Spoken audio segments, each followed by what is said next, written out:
We are all familiar with buying things on an online platform like Amazon. We are familiar with ordering things online and we are not surprised when the goods land up at our doorstep. Behind it there is a huge system which actually makes this happen. So, there is the vendor who is putting the things into the system, there is a logistics person who is trying to ensure that the item reaches you in a timely manner and so on. Now, how do you think this Amazon system was built? Do you think it was built in one monolithic way? So in most cases, software is not built as a monolithic system, but it is built incrementally, one feature after the other. And moreover, oftentimes we do not know at the start what all features are required to be implemented. Yes, that is a good point. So, we incrementally build certain features into the application and the people who built Amazon would have also done the same thing.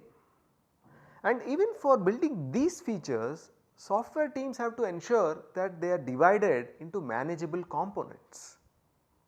So, components are a way of breaking the complexity of a system into manageable parts, so that different teams can work on different components of the system and put everything together in a timely manner. Also, everyone need not know the workings of all the components. As long as I know that if I ask some response from a component and I know what sort of response it will give me, that is sufficient for me to proceed with my work.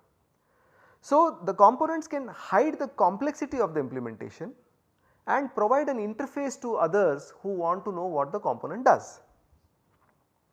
Now, let us think about the components in the Amazon system.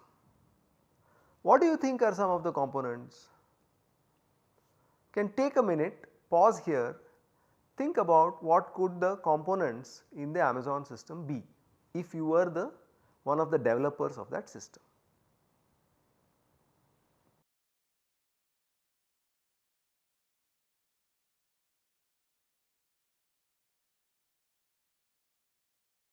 So I think one major component in the Amazon system is of course their inventory management system.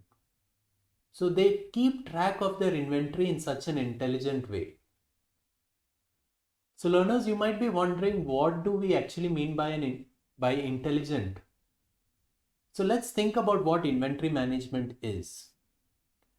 So inventory management is the act of measuring the amount, location, pricing, the mix of products available on Amazon. So when we go to the Amazon homepage, we see that our inventory gets updated based on the current purchasing and seasonal trends and fluctuating customer demand.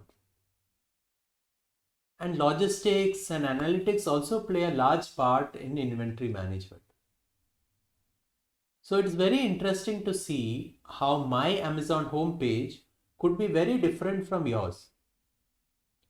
The reason being, Amazon customizes my homepage based on my shopping and viewing history. Another component can be their payment gateway. So the payment gateway is another component which offers ease of payment for both buyer and the seller. So payment gateway is a service that authorizes the electronic payments like online banking, debit cards, cash cards, etc. So the payment gateway acts as a middleman between the bank and the merchant's website or application. When a user wishes to make a payment, the Amazon website sends the encrypted card information to the payment gateway. Then the payment gateway confirms the validity of these details with the bank, and the required amount of money gets transferred from the user's account to the Amazon account. So, we looked at two components of the Amazon system, the inventory management and the payment gateway. I am sure you can think of more components that makes up such a system. So, in this video we looked at components of a large system such as Amazon, and we looked a little more closely at two components, the inventory management and the payment gateway. The main thing that we have learned is that nobody builds a system all at once for the entire functionality of the system. So, a large system is broken down into components and there are different teams that work on those different components. Each of these components now is called a module and they can be developed separately and integrated together later. Of course, there is a lot of complexity in doing so because you need these modules to be able to talk to each other and so on, and that we will see in the following videos.